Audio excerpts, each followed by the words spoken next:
Ikaw Og Ang Balaod.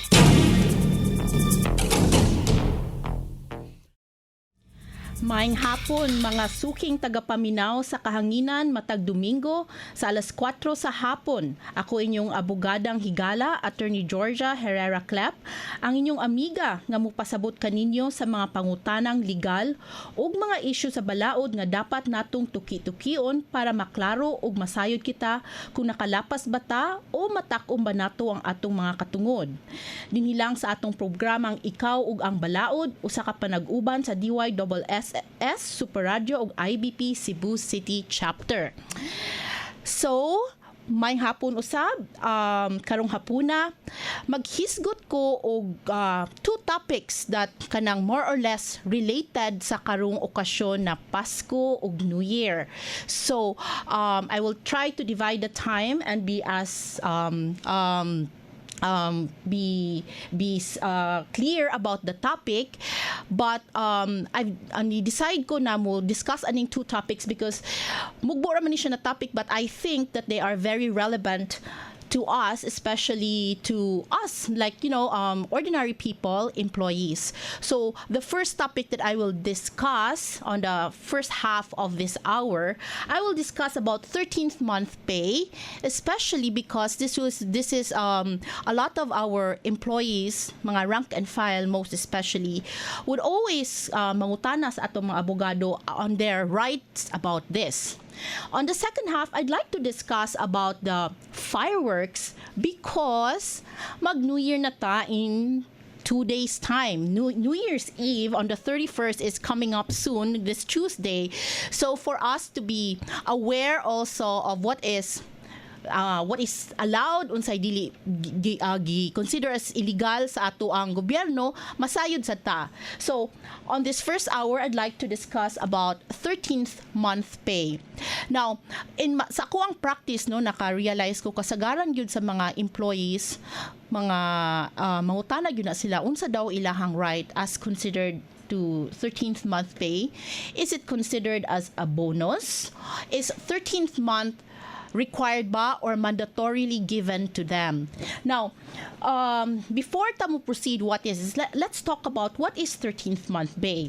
The law says that it is a mandatory benefit provided to employees pursuant to PD, or Presidential Decree number 851, which requires employers to grant 13th month pay to all its rank and file employees. So, unsa man ang word dinhina that is very important.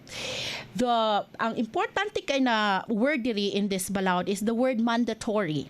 What does mandatory means? That means required, kinahanglan ihatag. So it's something that cannot be avoided in the first place because the law says na ang employer dapat gyud muhatag og 13th month pay to their employees, to all its rank and file employees. Now, unsa may difference aning 13th month pay from a bonus? Kay na may uban maglibog.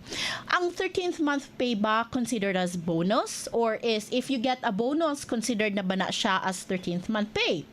Now, bonus by law is an amount granted to an employee in excess of what the law requires as a reward or incentive for achieving a goal and or contributing to the success of the employer's business.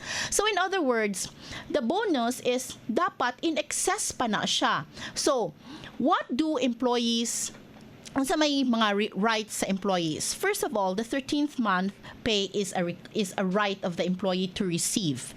A bonus is an excess. So, ang employees kinahanglan gyud makadawat sa 13th month pay, pero ang bonus is not necessarily given by the employers.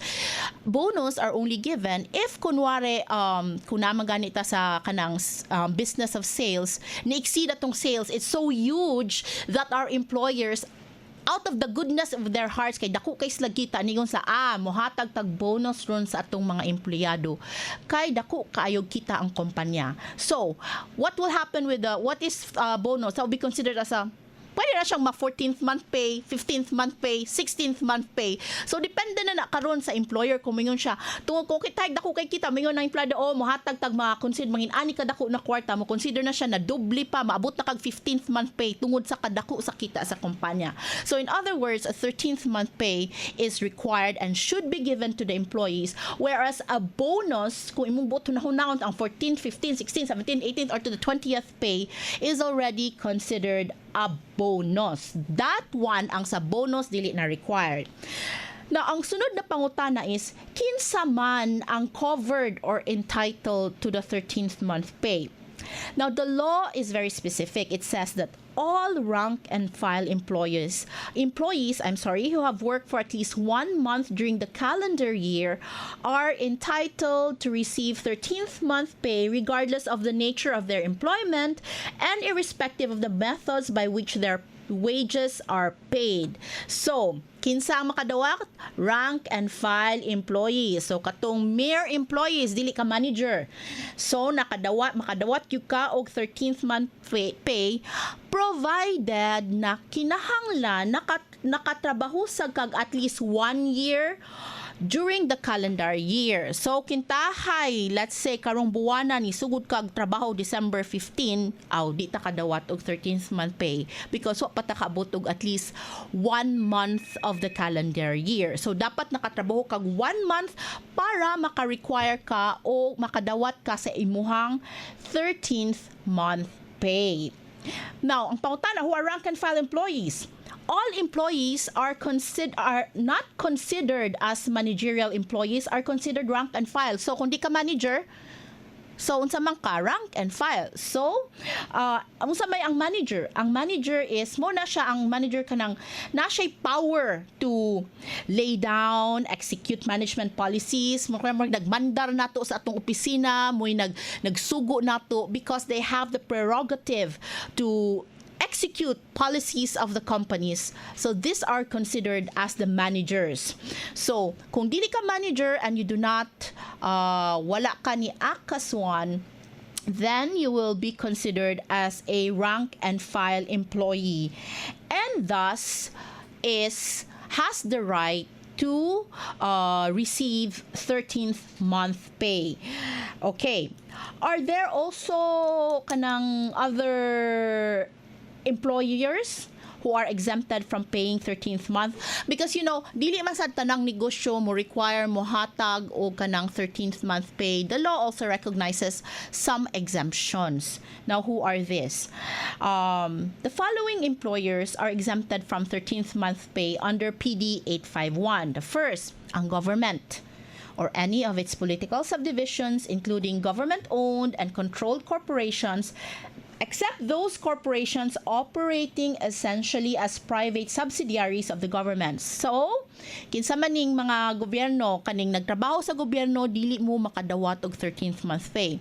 But we hear sometimes in the news na makadawat sa gitawag na nilag bonus because that is already the prerogative and the decision of the government kung muhatag ba silag bonus sa mga government employees. Other than that, the law does not provide that they should receive 13th month pay. Who else? Well, employers who are already paying their employees 13th month pay or more in a calendar year or its equivalent at the time of the issuance of PD 851. So there are other companies that are generous enough that even without the law, they were already giving in excess of the kanang monthly salaries ato sa iyang mga employees. So during Christmas, nagsige na silang hatag, but i-consider siya. So, that will be considered as an exemption also. Kay nagsige naman sila, mura na silang, nagsige na silang hatag og 13th month pay, mauna na siya kung kintahay, considered na siya as the 13th month pay of the employees. Who else? Employers of persons in the personal service of another in relation to such workers. Number 4, employers of those who are paid on purely commission, boundary, or task basis, and those who are paid a fixed amount for performing specific work. So, dili po ni sila tagaan og 13th month pay. Except those workers who are paid on a piece rate basis, in which case the employer shall grant workers the required 13th month pay. So these are the 4 bodies that are exempted from giving 13th month pay. Now, there are a lot of kanang questions ba mga tanong saan magina pag-compute ng 13th month pay, attorney oy. Ako honestly simple ra gid kay ko mo compute og 13th month pay. I mean, with my staff, it's very simple on how I do it. It's actually 13th month pay shall not be less than 1/12 of the total basic salary earned by the employer within a calendar year.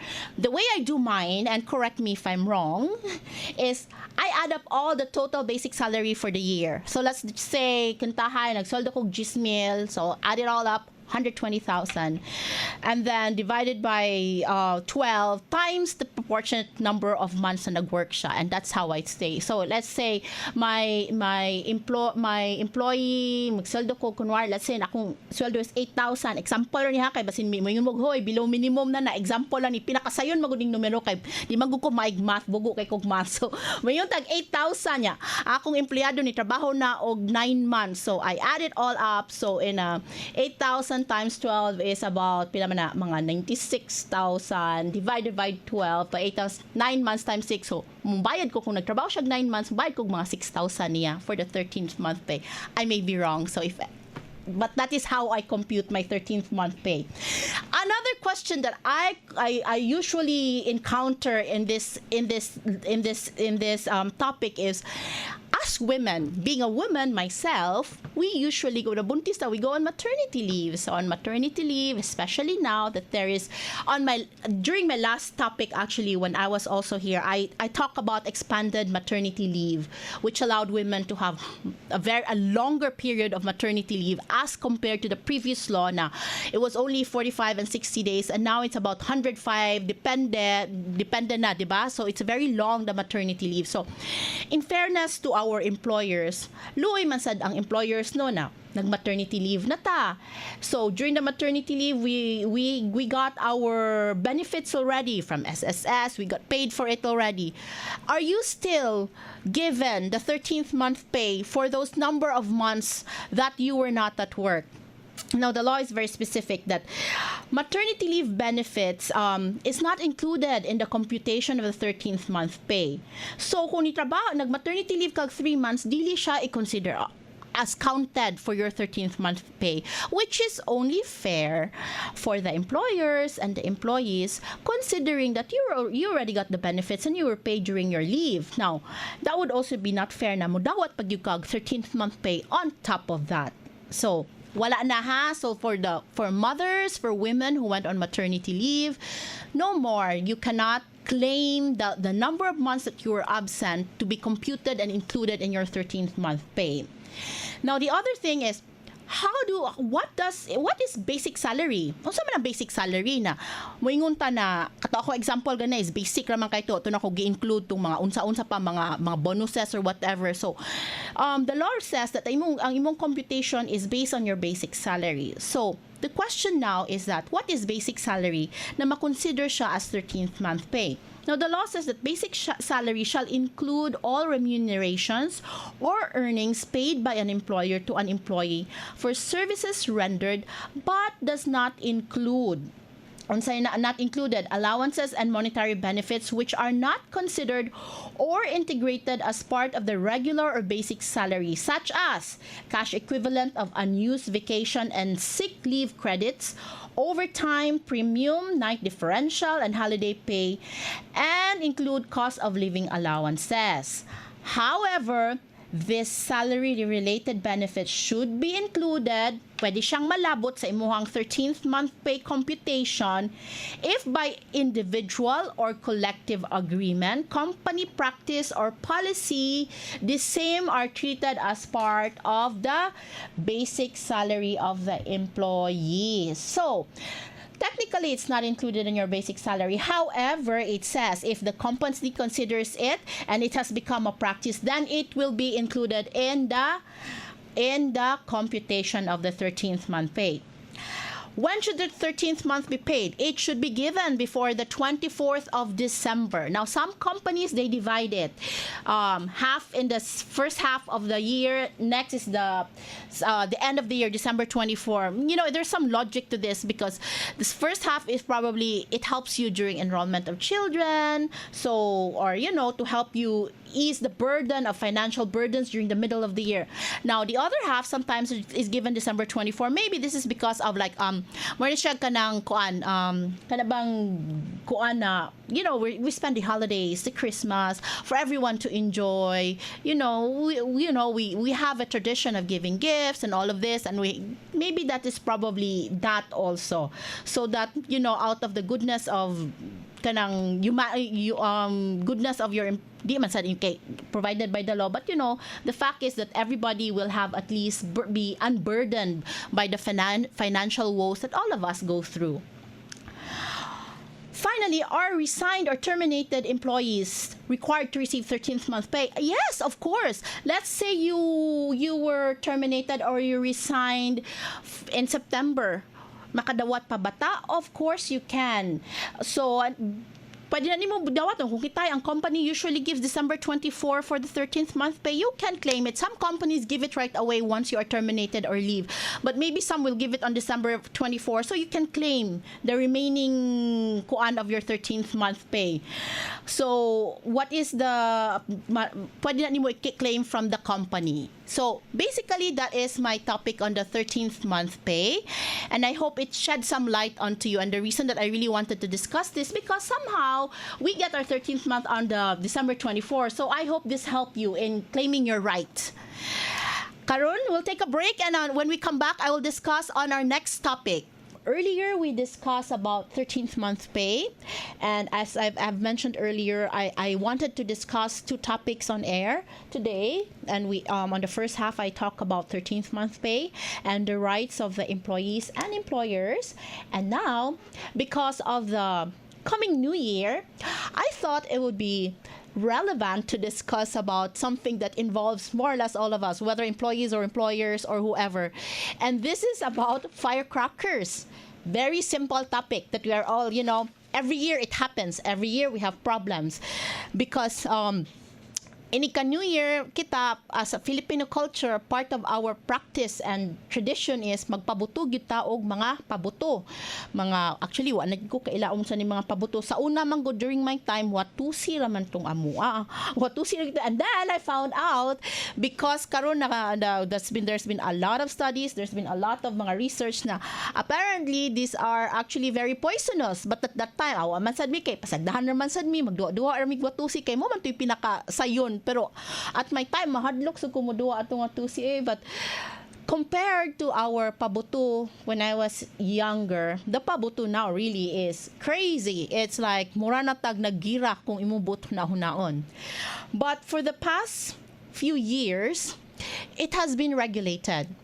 Which is funny that it's only been recently that has been like few years that has been regulated, because actually since January 30 of 1992 nanatoy law nagipass which regulates the sale, manufacture, distribution and use of firecrackers and other pyrotechnic devices, which is called RA number 7183, or otherwise called an act regulating the sale, manufacture, distribution and use of firecrackers and other pyrotechnic devices.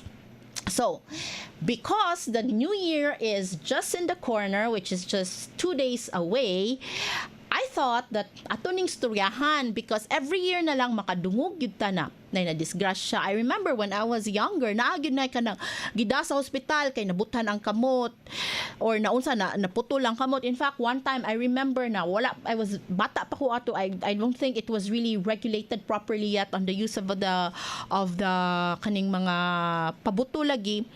I remember my parents palit sad gyud lag mga pabuto niya, ibutang to nila sa table sa tunga. And there was one time na muratog na disgrasya siguro to or whatever ni buto og ni buto tanan. on, and we all ran inside the house, and I could feel like, the glasses vibrating, like, marginana gyud siya kakusog na pabuto. So you see how dangerous it could be if not regulated properly.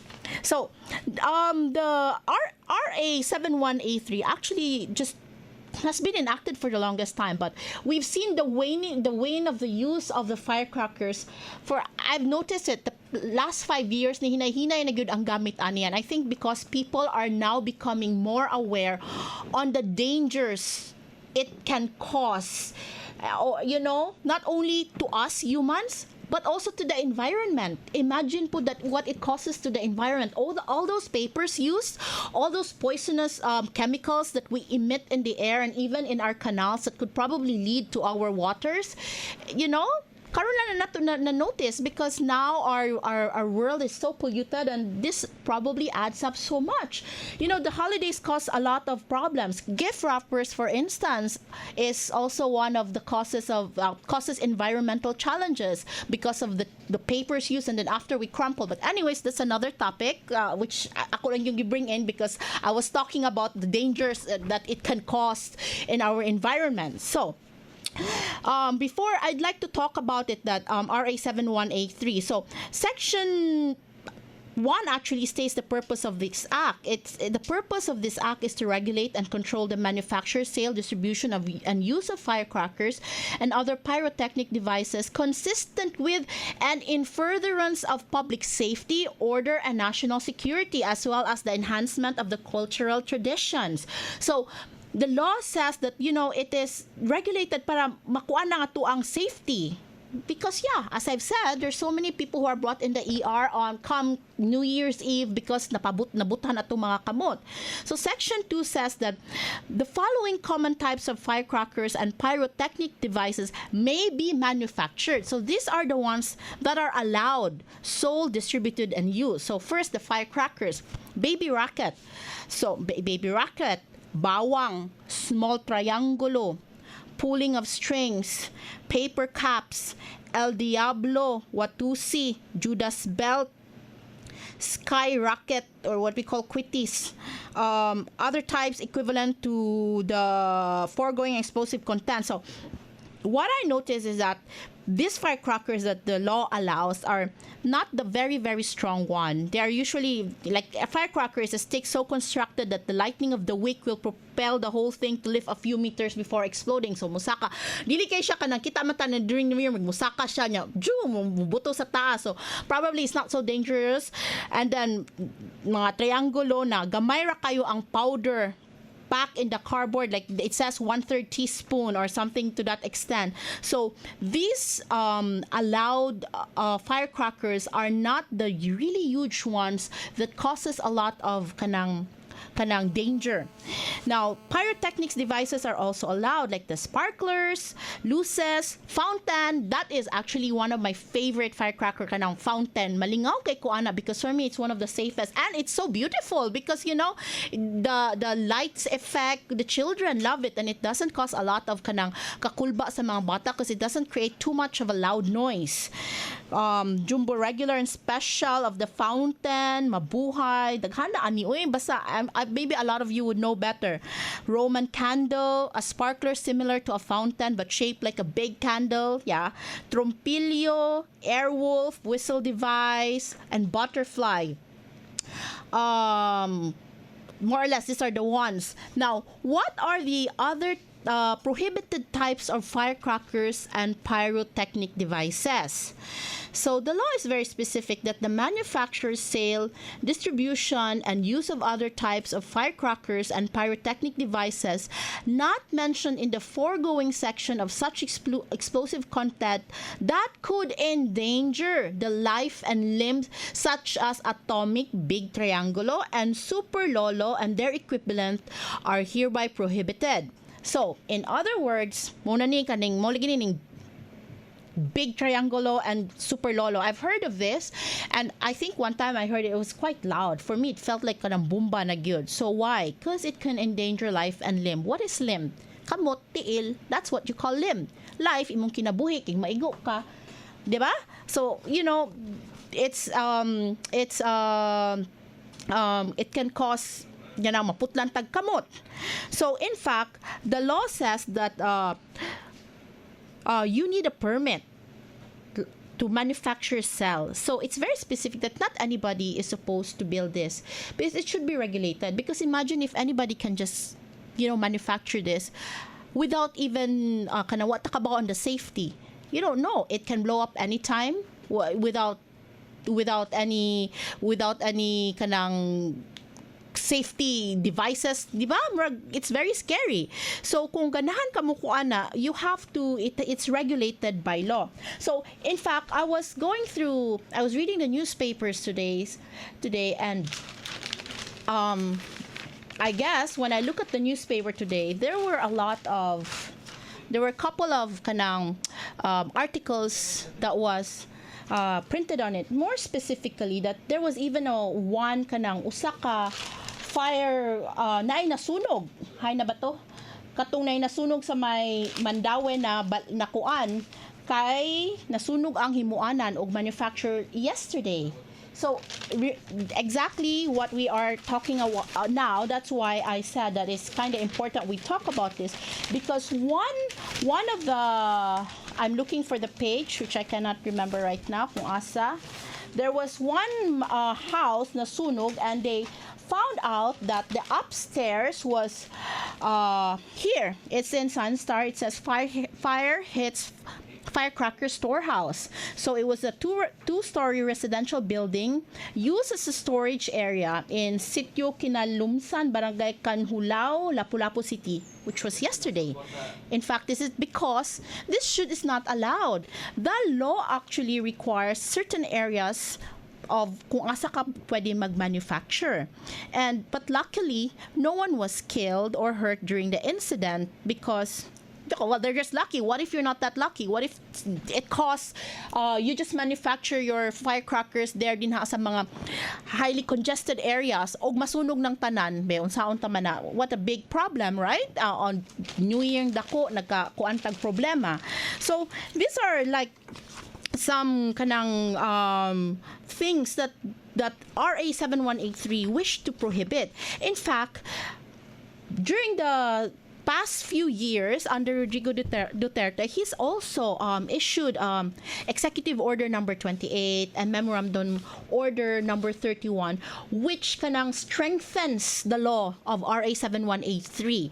So on last 2017, our president issued the Executive EO number 28, which says that, which acknowledges the fact that even with RA 7183, daghan gyapon kaayong violations, and there are still so many manufacturers who does not follow the law, are not getting the required permits, because according to the law, for you to be able to manufacture or sell, you need a license or permit, and you have to shall file his application for the issuance of licenses or business permit with the chief of the Philippine National Police or through the provincial director of the province where the business or project is located.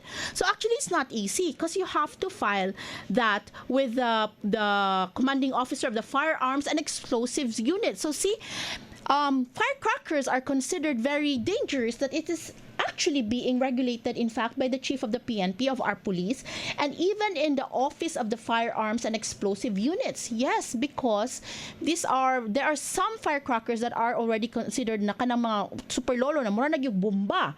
And in fact, the law, there's the qualification for you to become to be granted the permit or the license to manufacture or sell is quite stiff. What? For example, you have to be a Filipino citizen of good moral character. So dili pwede ang foreigners maghimo or magmanufacture of firecrackers. So you have to be a duly licensed business, di ba? Kinahanglan sa DTI or sa SEC, and 100% of that should be capitalization of which is owned by Filipino citizens. See, there's very strict, and there are a lot of safety guidelines enumerated in RA 7183. One of which is that A zone shall be designated by the local government unit where a manufacturing complex may be established. The outer perimeter of the zone shall be at least 300 meters away from the nearest residential units. So imagine the fire that occurred in Lapu-Lapu, which was in the residential unit. That alone, in fact, is a violation of RA 7183 because that means dapat 300 meters ka, layo ng 300 meters away from the residential units. Kumoning balay, dapat 300 meters away ka. Why? Why is that? Because it is to protect the other houses in cases of exactly what happened yesterday. Pagkasunog, mayo na lang na wala na labot ang uban and it was just the house, di ba? Now, once a zone has been defined, no residential unit shall be permitted nearer than 300 meters. So once that local government says, okay, this is where you can manufacture, you cannot anymore build any residential units there, di ba? And C, the manufacturing complex shall be governed but not limited to the following safety measures. All buildings shall have adequate ventilation, no concrete floors, must be leak-proof and furnished with necessary fire extinguishers. This is one of the requirements for you to have sa imuhang building for the manufacturing. The warehouse must be at least 50 meters away from any processing station of the complex. So within the let's say factory pa lang, kahinanglan 50 meters pa away imong warehouse kung asa ka nag-process, di ba?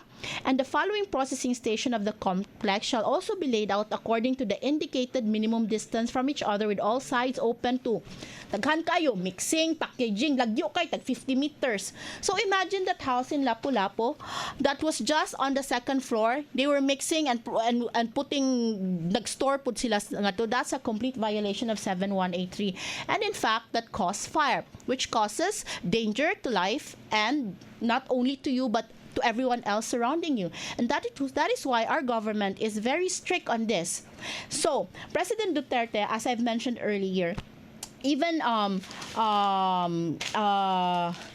issued EO number 20, Executive Order number 28, because he said that the EO said that regardless of the existence of RA 7183, there still continues to be a substantial number of firecrackers related injuries, even casualties recorded every year, some involving mere bystanders. The promulgation of stricter national standards, rules, and regulation is warranted. So now, the EO says that orders that there should only be community fireworks display. What does it mean? So community fireworks display is, the EO says, is to minimize the risk of injuries and casualties. The use of firecrackers shall henceforth be confined to a community fireworks display. Unsa man ang community fireworks display? Kay kita na ba tagabalay na to inig abot maghuwat na yung tag 11:45, 11:50, 55. Hapit na andam na sus laray day na to mga pabuto din ha. Inig ka 59 din hala pasugod anon alas 12 sa sus maglumbaan na pabuto. You know, more ba ginatong style kay ingon sila kanang we have a belief no na magpabuto ta, drive away bad spirit, bad experiences, blah blah blah from our house, and yun welcome the good tidings. Yes, we create noise and all of that, but there are other ways, you know. So what is a community fireworks display? Okay, a display of fireworks qualifies as a community fireworks display if it complies with all of the following conditions. First, it is conducted on the occasion or as part of a celebration, competition, or similar event held in a venue other than a place of residence. So, in other words, kita tanan nag-violate ang watu siyon sa pasiguro na nag-violate na take other than the place of residence naman. Second, it is conducted under the supervision of a trained person duly licensed by the PNP. See how serious is this, that there has to be a duly trained person licensed by the PNP to be present whenever you do that. And second, it is allowed by the municipality, city concerned through a permit specifying the date and time of the fireworks display and the specific area in which the display will be conducted. So, other than that, other than the place of residence, you have supervision from the PNP, and second, you should have a permit which specifies date, time, Diba? Nagyud siya occasion. So, this is what EO 28 is all about. And other than that, it also says that the director of the PNP is hereby directed to promulgate the PNP in coordination with DOH, DILD, the NR, and BFP, the Bureau of Fire Protection, are all involved to implement this katong rules and kanina law. So our government is is trying their very best to minimize the dangers that fireworks actually causes on us. So I applaud. I mean, it's not only during this administration; it's been there. But I applaud the fact that this was kanang push gyud siya the past few years to prevent the accidents that it caused. Subsequently, after this, I think that President Duterte again issued on 29th of October in 2018, he also issued a Memorandum Order 31, which directs the Philippine National Police and other concerned agency to strictly implement existing laws, rules, and regulations on the sale, manufacture, distribution, and use of firecrackers and pyrotechnic devices. In other words, katong Memorandum 28 was not even enough. Last year, ni-issue pag yun og Memorandum 31 si President Duterte that really kanang iya pag yung direct ang mga PNP and all other katong mga government agencies that I mentioned earlier to i-implement ang RA 7183 so that all these government agencies should work together para to lessen the accidents.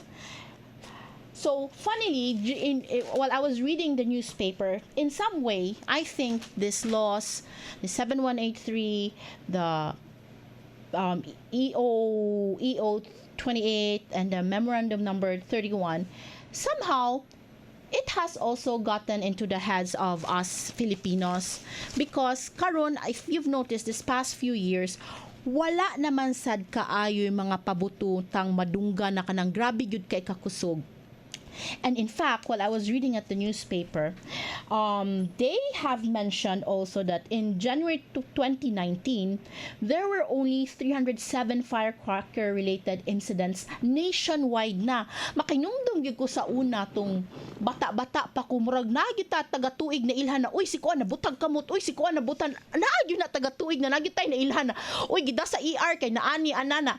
But in 2019, there were only as compared, but this is still a lot, of 307 firecracker related, compared in fact in 2018 that there was 449 incidents. 2017 there was 652 firecracker incidents, and in 2016 there was 929 incidents. Okay, I got these numbers from the newspaper. So if it's wrong, well, I got it from the newspaper in Sunstar. So, but what my point really here is that you can see that the accidents has lessened, and from almost 1,000 in 2016, and in just mere 3 years, it has lessened to about 1/3. So DILG has mentioned that this was due in part to the PNP and the BFE, the Bureau of Fire Protection, in accordance with EO 28, that they have been inspecting fireworks firms and retailers to ensure that illegal firecrackers were completely taken off the market.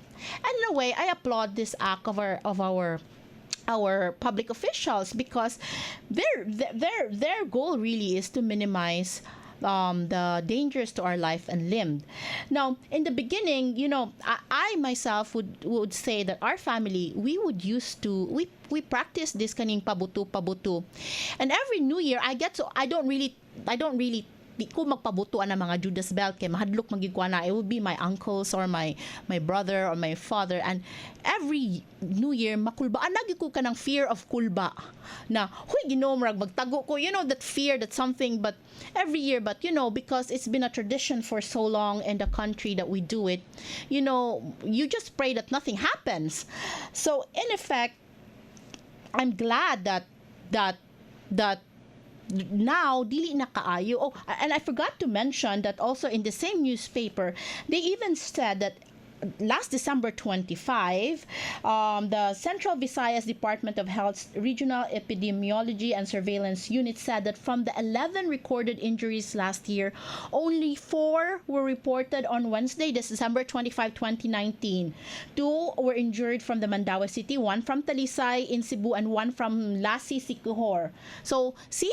Because even December 25, magpabuto man ta. But now there was only 4. So my point being is that I'm happy that this has been really pushed by our government. Now there are so many ways that we can enjoy New Year's. It does not necessarily mean that we have to use those firecrackers. In fact, have you noticed ka na mga firecrackers is very expensive, but then because of our belief that it drives away all the evils and bad lucks, mugasto gyud ta. Now I believe that New Year should start with our practice of, if you want to save, then be frugal. How do you become frugal? Then don't buy all those pabuto. So, you practice what you wish. So, from the start, we can always just kuha na lang mo ka ng palanggaon. Sana ka nulutuanan, hala, idukduk na ninyog maayo, magsaba-saba man gyapon na. But I still believe na ka na mga sakyanan, magpapito, okay, go ahead and do it. Make them as much noise as you want to welcome the year 2020. But, I would say that please let's do it with safety. So with this, let's all be cautious. Come New Year, create as much noise as you want with the kanang sanang lutuanan gani kaldero. Hala, pupukan na yung kaldero. But then, no harm done. With this, I'd like to end, and I wish you all a very, very happy New Year. I hope you practice whatever you have to do safely. So, musrado na kita sa atong matag Domingong panag-uban. Daghan pa uta kitang dapat nga tuki-tukion, pero hinaot nga madunggan pa ninyo sunod Domingo ang inyong mga kauban o higalang abogado sa IBP Cebu City Chapter. Daghang salamat sa inyong pag-abi-abi ug pagpaminaw sa among programang Ikaw Og Ang Balaod. Ako si Attorney Georgia Herrera, ang inyong abogadong higala. Nagsampit kaninyo og maayong hapon ug hinaot mas maayo ang inyong umaabot na tuig. Happy New Year, everyone!